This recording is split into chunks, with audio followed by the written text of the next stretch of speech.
Good morning, ladies and gentlemen, and you join us at the beginning of another in-session piece. Once again, luck prevails, and just as first light was cracking the flags off the middle road, and here is a beautiful 𝗃𝗶𝗱𝗲𝗏 autumn gold common, £30 an ounces, and a great way to start an in-session piece.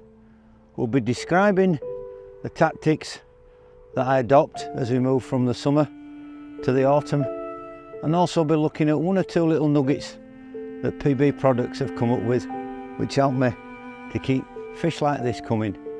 So let's have one more look at him, and let's get him back and see if we can catch something maybe just a little bit bigger.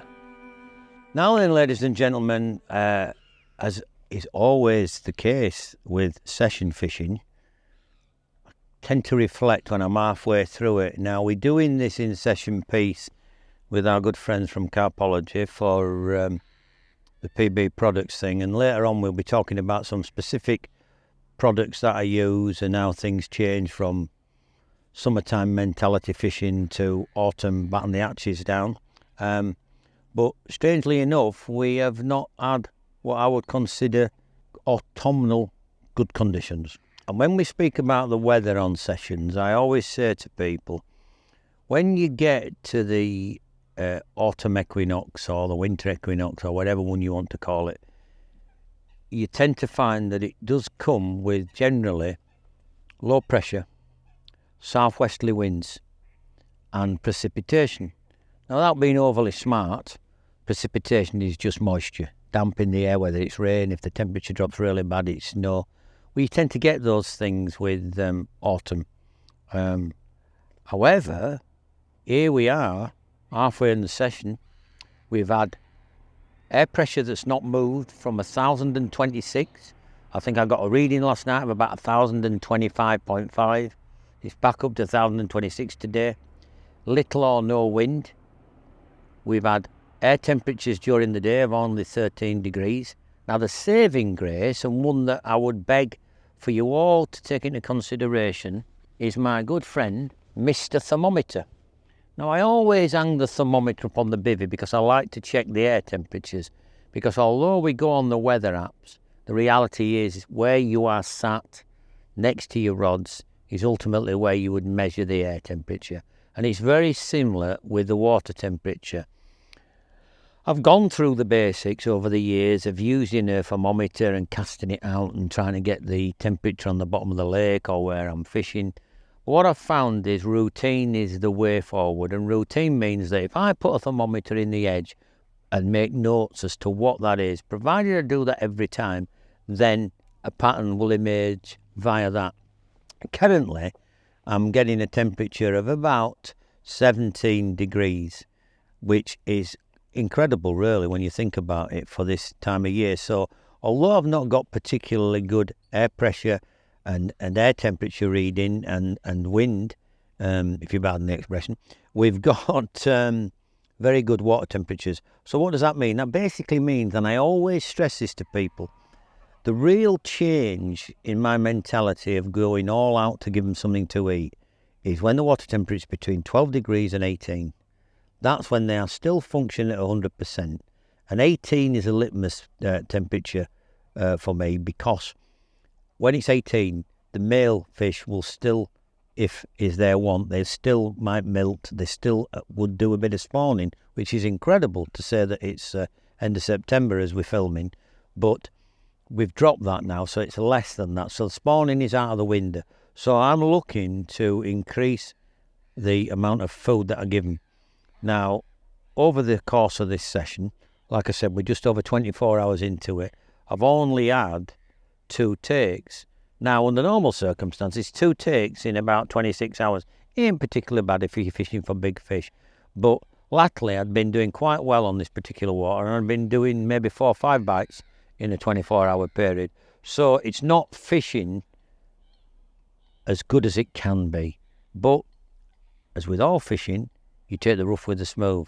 So we book this in advance, and we've got to make hay as best we can.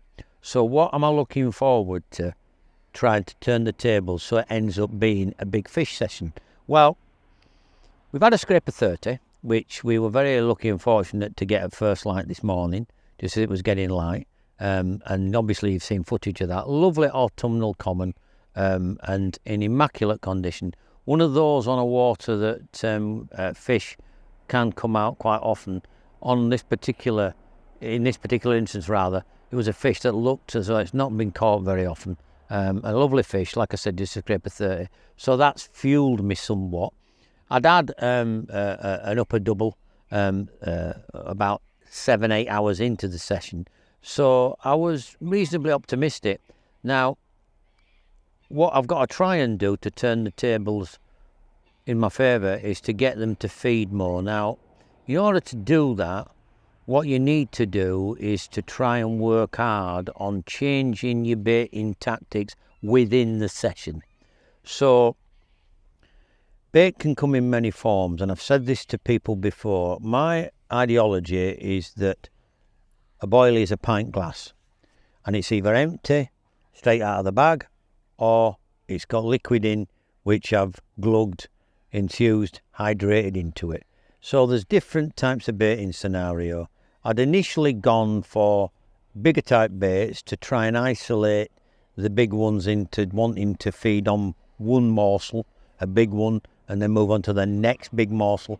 So you would cut down the tightness of the baiting. The old throwing stick would be out as opposed to the spom, and you would put a smattering of bait about. And with the big baits, it's exactly the same. So although the 24 millers that are going out there, I do believe that you've got more chance of snaring a big one using those tactics. If I drop down to the standard sort of 15 to 18 mil, I'm convinced I would get more bites. But the reality is that all the in-session pieces I've done of late have been to try and catch a big carp. And obviously I'm 300 years old. A big carp to me is a 40-pounder. And so that's what the intention is, and that's what we're trying to do. So we've still got about another 24 hours to go. Fingers crossed that we can turn it and so we can catch a big one. I'm hoping that the extra bait that I've put in will make it so that the fish are going to be moving about from spot to spot. And I've also changed one of the rods and moved it from sort of 6 foot water. I've moved it to a depression that goes down to about 8 foot. And I've found that 8 foot this time of year is quite a nice sort of depth. It's not overly deep and it's not overly shallow, so the fish will be in there. The bottom of it has a little bit of residue of silt and a little bit of residue of silkweed. But here's a cautionary note that I'll end up on this resume. When people talk about silt, and I advocate fishing in it all the time, just remember that when silt starts to die back, if you're not careful, it can take on a real pungent, smelly mud type of effect, and that can taint your boilies. And particularly if you are cutting down on the amount of boilies and going for larger baits, as I've just mentioned. So in order to combat that, what I do is when I recast the bait, I would get my hook bait and make sure that it's dipped profusely in an amino acid complex. Now that sort of boosts the liquid content in there. I'm not stupid enough, it doesn't last forever, but it can usually give us an impetus to get a quick bite. So fingers crossed, let's hope that we're going to get that big one. And let me tell you now that I shall be trying as hard as I can, and I'll keep you posted as to how it goes. Over the years, I've often been asked about venues that I fish. Obviously, I've been very lucky over the years that I've been noted as catching big fish, and I've had a few, as they say, in common parlance, but I don't get overly carried away with size these days because, as I'm well known for saying, time and access to me is the key. But I think it's important to understand about history. In order to understand where you're going, you need to know where you've come from. And today and yesterday I've been joined on the lake by Ian, my good friend at 𝗃𝗶𝗺𝗏𝗃, who's the videographer. And Ian really likes the lake because it's very secure, it's very private, it's well manicured, well run. And all these things happen by design. Over the years, when carp fishing first evolved in the 50s and the 60s, big carp were actually found by accident rather than by design. But if we fast forward the 65, 70 years involvement of carp fishing, it's changed beyond recognition. And this is my 50th year of fishing for these damn things. So I've been around a bit, and I've seen in my time in this game the advent of dedicated carp, big carp waters. So you get situations where if you're new to carp fishing and you want to get your string pulled and you want to get a few bites and you want to take a couple of your kids or get them into it and all the rest of it, there are waters such as Drayton, there are waters where you can go and get a dozen doubles a day, which is brilliant for a starter for kids. What will kill kids' enthusiasm in this game is if some boring old fart like me drags them to a water and they sit there for 3 days waiting for a bite. That's not what carp fishing is to the masses. However, what I've noticed the trend, particularly in the last 10 years, is the desire that big is best, big is beautiful, big is what I want. And as much as people who have an history in carp fishing will talk about going through the double stage and then the 20s and 30s, we live in the times that we live, and this particular venue that I'm on, Deepins, is a water that very much replicates the modern era of carp fishing. You've got great facilities and you've got a stock that's been managed and has been planned for. Now, what does that mean in layman's terms? What it basically means is that big carp, there are two ways to achieve big carp. One is what I call the it ain't gonna last way, which is to buy big and hope that the fish survive. Some waters have done it and some waters they get away with it. But very much like planting a tree, you will get a tree that lives longest if you plant it when it's small and it establishes itself and keeps growing. If you get a big tree and plant it, it'll look great for a few weeks and then it'll keel over and die because the root system is not embedded. Carp are exactly the same. This particular lake, I've been a member now for 21 years and I can clearly remember the stockings that have gone in over there. Some have been self-sets, some have been by design. But one thing that I've realised is as much as we love to catch big carp, they do not live forever. So if you are wanting to catch big carp, my advice would be to try and get a venue that has got as many in as possible, but also try and invest in the future of a venue. So you might go to a water and catch a 20-pounder.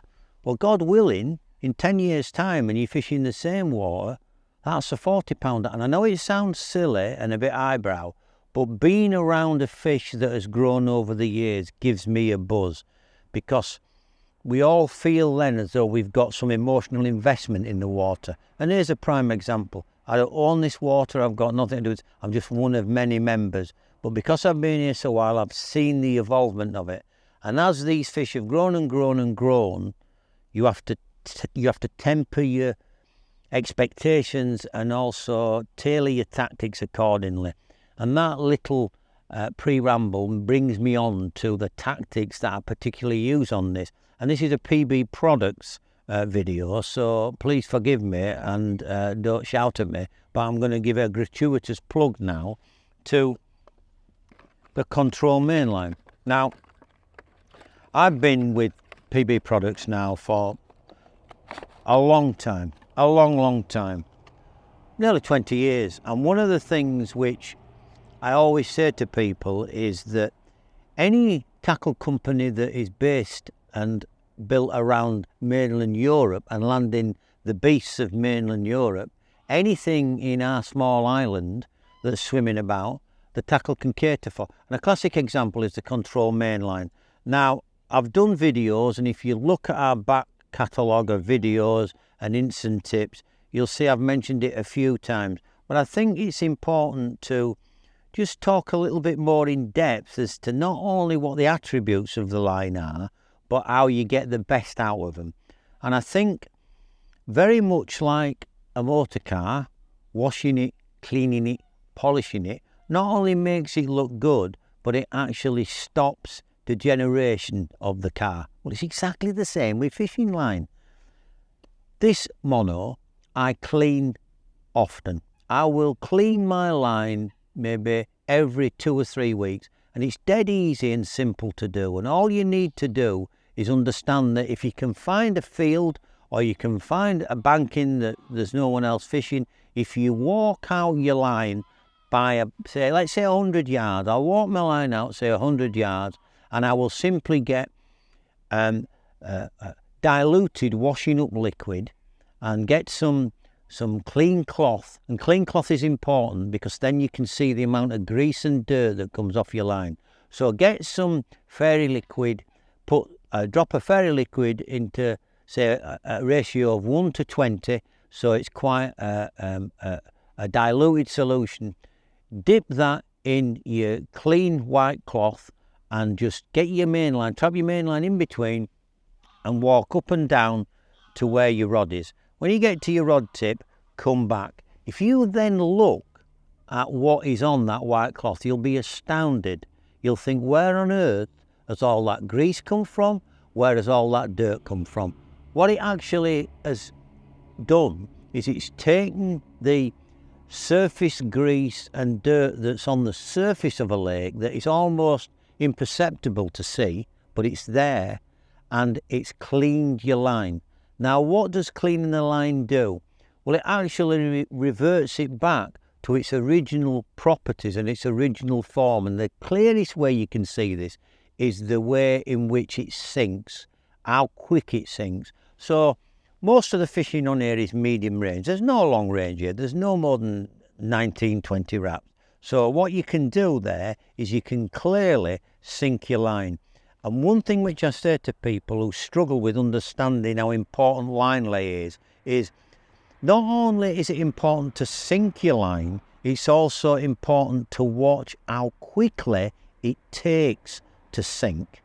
And if ever you needed to understand why it's important to clean your lines, get a reel where you've not cleaned your line, cast out and sink it, and get a reel where you've just cleaned your line, cast out and sink it to the same areas, and you see how quickly the clean line will do. So I clean my line. Now that keeps it free from the dirt. Also, without sounding like your geometry teacher, anything that's cylindrical has a particular strength. Now the good thing about the control main line is the diameter of it compared to the strength of it is very good.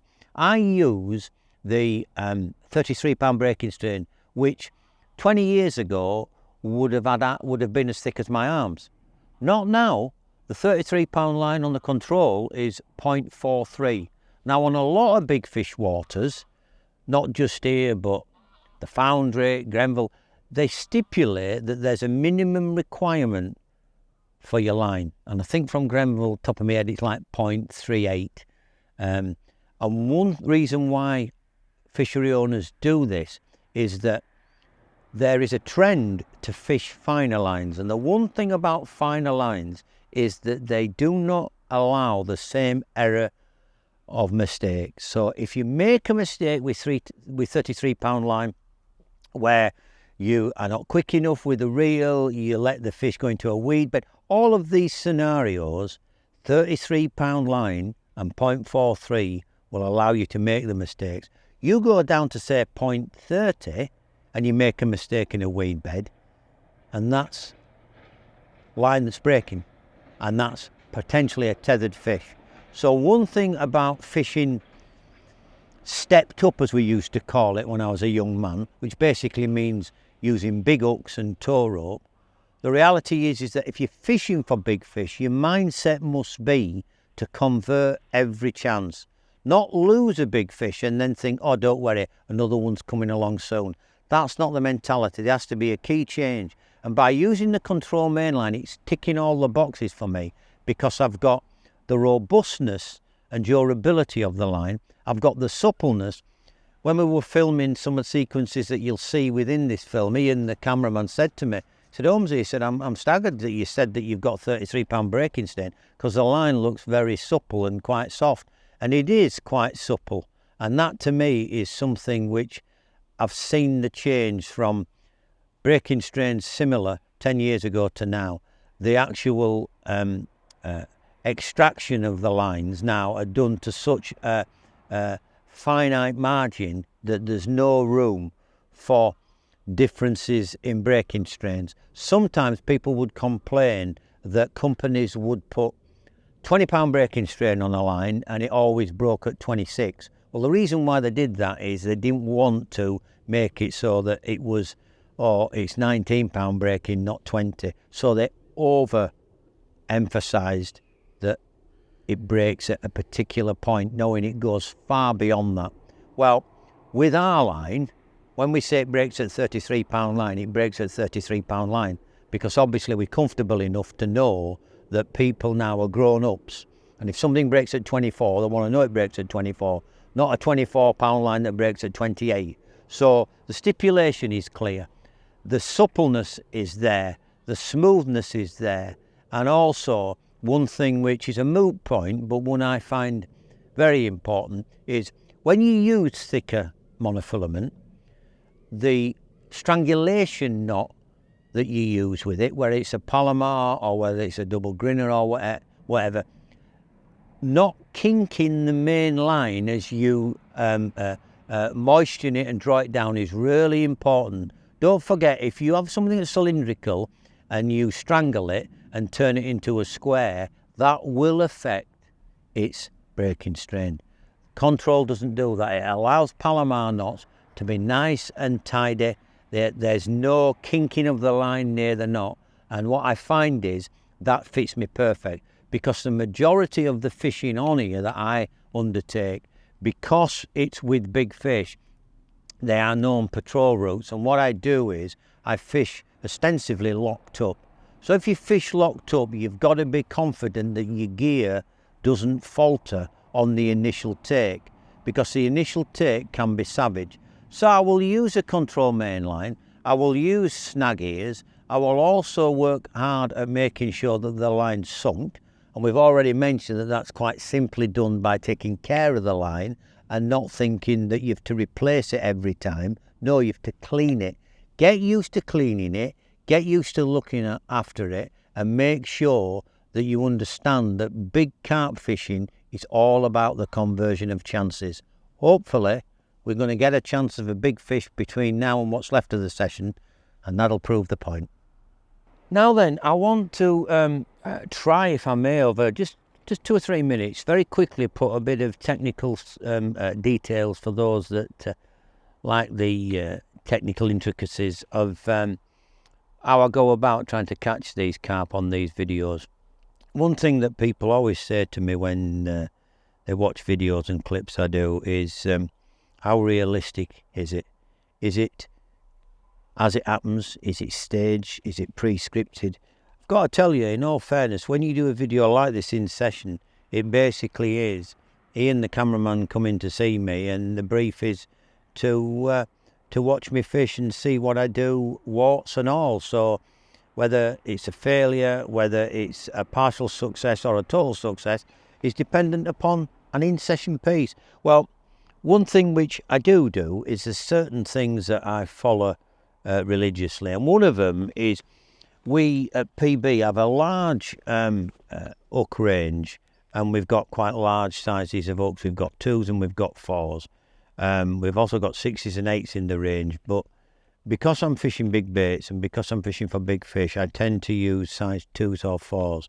I'm using a variation of the curved KD at the moment. You can see there via this packet that it's under trialing circumstances because it's been slightly changed, and I don't want to let the cat out of the bag too early, but what I would say to you is there are 4 new hook patterns on the horizon, so watch out for that. So what I would do is I would use the larger hooks.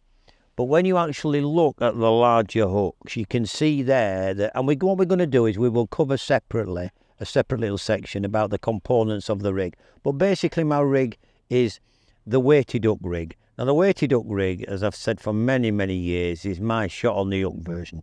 It basically, when it goes in the carp's mouth, provided you peel back the jelly wire as an inch, that will fall straight into the mouth.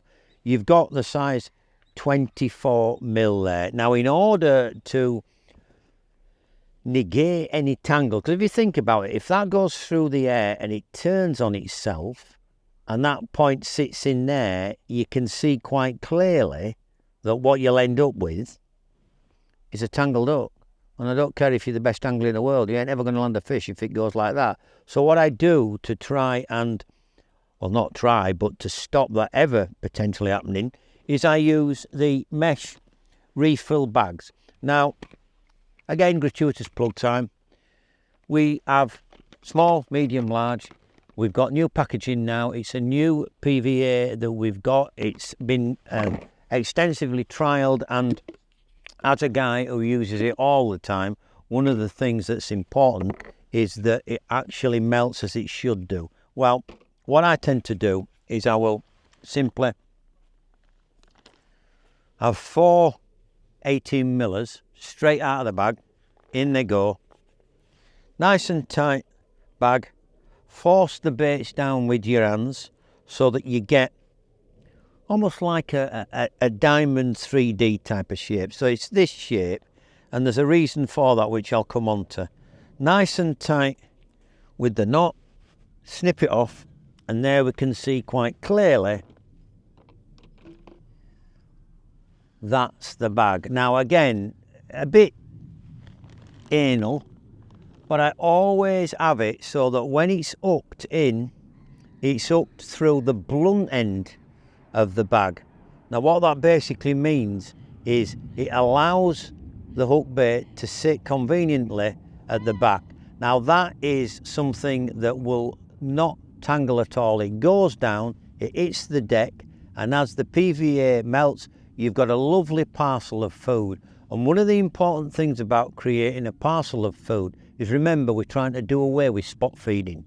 So what we do is this is coupled with baiting up with a throwing stick and stretching it out. So it's important that you understand this. Now, one of the things that I get asked also a lot about is, because I've been lucky and I catch a few fish, how often I change my hooks. Well, being the tight Yorkshireman that I am, I can remember a day when I used to literally take split shot off my float fishing and put it back. So I'm not going to waste hooks.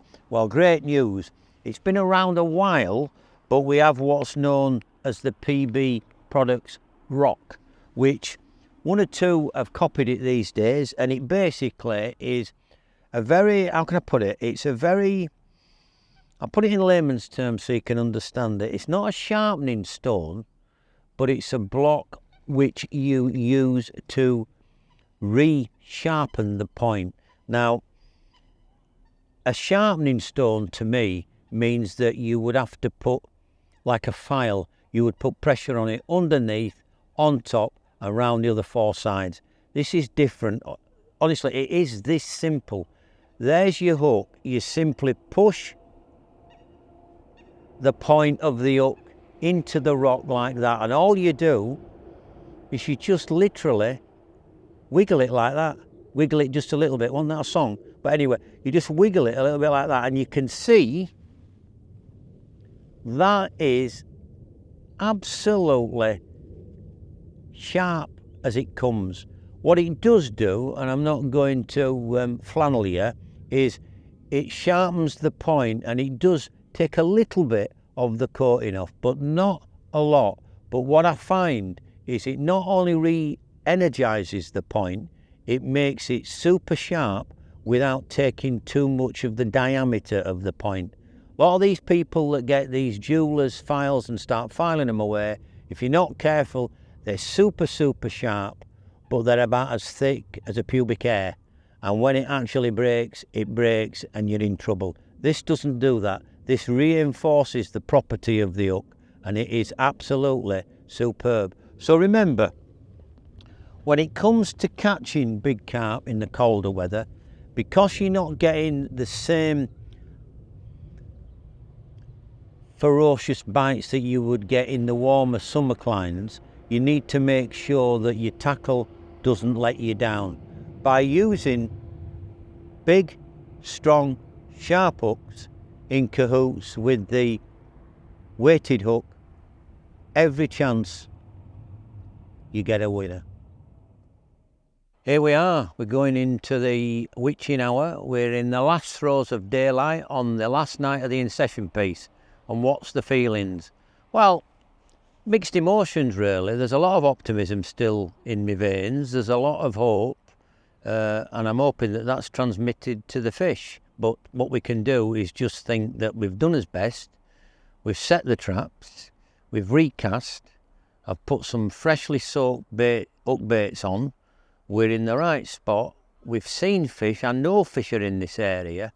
The only thing that's making me a little apprehensive is the rise in air pressure. It's now gone up to 1,029. And without boring you, what that means is that sometimes feeding fish can have a problem getting down. So I'm hoping that we can nab one. We only need one big one. We've been very lucky in this session so far in that we've managed to catch a 30 for the camera.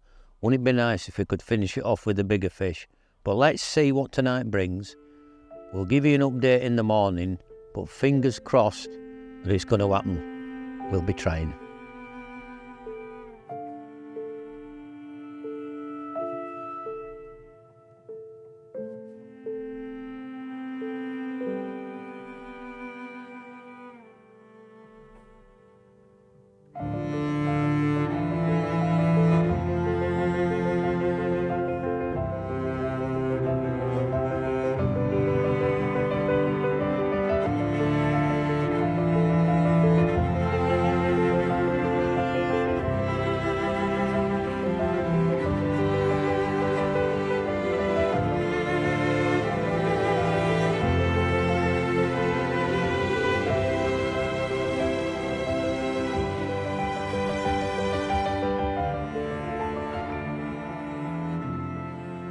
Right, good morning ladies and gentlemen, there we are.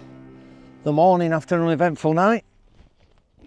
But we've got a lovely, just short of 27 pound. When they look like this, they don't have to be big. Big isn't always beautiful. And this is one of the originals in here. So, it's been tough conditions. Got cloudy weather now, and it looks as though we might get an odd bite or two before we have to call it a wrap. But you know what? Latterly I've been known for catching big fish, but I don't think there's any carp angler worth his salt, and when he catches a fish like this, probably 40 years plus, isn't chuffed. What an absolute beautiful autumn carp. Let's put him back and see if we can catch a last gaff whacker. But irrespective of that, just enjoy looking at this bad boy. What a lovely, lovely carp. Right, one of the things which and most sponsored anglers say this. I've had loads of questions. Invariably when they say they've had loads of questions, they haven't. They just want to tell you something. But seriously, I do these Q&As, as you know, on the PB Products Facebook page, and I talk about different scenarios, and I answer questions that you guys send me. And one of the things which happens often, and we've highlighted it with the various tactics that we've shown you and the journey that we've been on during this film, we've shown you the sort of transition periods. And to me, the transition periods are quite simple. It's spring and autumn. So if you think about it realistic, the spring leads into summer and autumn leads into winter. So the transition where you might make some finite changes are those two seasons. And so as we're filming this in autumn, I think it's only fair that I fend off the questions about what the rig and the components of PB Products are that I'm using. Well, simple. There are very many videos on our YouTube channel and our PB Products dedicated page of the weighted hook. So one of the things I'm going to quickly mention is I'm not going to do an A to Z of how to tie it and all the rest of it, because that is already there. However, I think it's fair to show you if there's any adaptations to this time of year. And one of the main ones is the length of the rig that I use. You can see quite clearly there that we're looking at a rig about 10 to 12 inches long. Whereas I have been noted for doing 2 foot, 3 foot rigs. They do tend to be when there's a lot of weed about and when I'm trying to get more of a, how can I put it, more of a natural resting place. Let me expand on that. When you stick boilies out, and you'll see in this sequence, it's been predominantly not spom that's been the bait application, it's been straight out of the stick. When you get to that situation, what you'll find is that boilies hang up, as I call it. So if you've got, say, 8 foot of water and you've got weed within that area, you will have some boilies that go straight down to the bottom on 8 foot of water. You'll have some boilies that go slightly to the right or the left that end up 2 foot from the bottom for stewing in the weed. And then if you get a bit more wayward, you'll end up with boilies going in weed that nearly is up at the surface. Well, I'm not particularly bothered about that, because one thing which is obvious to me is that autumn the fish are still active. As we've proved here with the water temperatures, you know, we've got 17 degrees. That means they are blasting themselves. They've got a full ecosystem and they're literally looking to eat as much as they possibly can. Now that means top, middle or bottom. The reason why we predominantly fish on the bottom is because we can get the presentation right. If I said to you guys, come on, let's fish 4 foot deep in 8 foot of water, you'd be thinking, well, do I put a float on? Do I put a zig on? How do I do it? But my freebies, I aren't bothered where they go, because carp will take the bait at any angle. But the important thing is that I do think that in the summertime, you will have to have a bit more play in your rig if the boilies are hung up. Now, because I use our PVA funnel web, as you've seen on other segments of this film, because I use that mostly when I get the drop of the rig, I'm fishing. Yeah, I might be in a little bit of weed, I might be in quite a bit of weed, but provided I don't pull the line back too excessive, the boilie, the hair and the hook are fishing. And as long as those 3 components are weed free, you're fishing. So the big area where I make the changes is the length of the rig. So as I said, it's about 10 to 12 inches. It's my old mate jelly wire, the 𝗲𝗶𝗵𝗿 35-pound variation.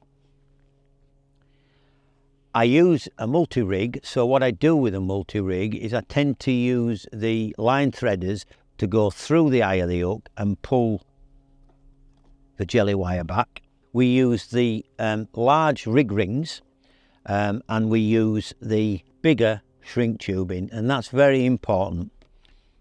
Curved KD hooks, notice, size 2, so they ain't small, but the good thing is that when they go in, they do tend to stay in, which is what I like, and that's because they have got what I still call a proper barb. I see so many micro barbs these days that they're almost like barbless hooks, and I think that some hooks need, with the pattern that's a curved shank type of hook pattern, you need some sort of barb. These have got a nice barb, and once they're in, they stay in the position. We won't get into a debate as to whether it causes damage to fish, because I am convinced after 50 years of carp fishing, a barb stops damage. Barbless hooks to me move around, and it's that moving around like a bread knife inside the mouth that causes the damage. But if we look at the actual intricacy, I've put an 18mm boilie on there, and you can see quite clearly that the important part of this weighted hook is to make sure of a few salient points. I'll take my glasses off because I can see, would you believe, closer without my glasses. Now, if you have, say, a centimetre from the bottom of the shrink tubing peeled back, it allows movement. I know a lot of this seems pretty straightforward, but it's the little intricacies that make this rig. So that amount of movement actually aids the presentation. So you can see how it can arc up and down. On there, we've got the size 2 curved, and we've got the thicker shrink tube. And that's important because we have to fit into it our lead wire. And that lead wire, because it's malleable, if you think about it, you can actually adjust it. So you see how it's more of an aggressive curve? And if I didn't want such an aggressive curve, I can straighten it like that. So it's almost like a long shank hook. So the actual pattern itself, with the aid of the wire and the aid of the extended shrink tube, it allows you to play around with the actual pattern that you've got. You can see quite clearly there I spoke about using the larger rig rings, and you can see why, because there it's tied on is the bait, and that movement there is always going to happen. If you have the small micro rig rings, and I see it all the time when people talk about a blowback rig, and I do smile to myself, there's a very good chance that if there's any type of chod on the bottom, it will get clogged in there. So I'll go for a large rig ring. Also, those of you who follow my stuff will know that I use the large rig ring on what I call an historical blowback rig, which is to blow up above the eye of the hook. But that's another rig. Let's not get confused with that. So that's the rig that I use. People say to me, where do I get the wire that you use, Holmesy? Obviously, we don't market that. You've got to find that yourself. But the reason why I advocate using this, and I have caught so many big fish on it, and I think it's so good, because it's not a new concept. People used to use lead core wire, take it out and use it. I just think that a weighted hook, as opposed to the shot on the hook, doesn't impair the important part of the hook, which is, let's not beat about the bush, boys and girls, the hooking bit. If I suddenly put a shot here or there, I do believe that it can actually bounce and cause some kind of bounce out when it gets sucked in by the carp. So there we go. Mark Holmes weighted rig, well talked about, well used, and still catching.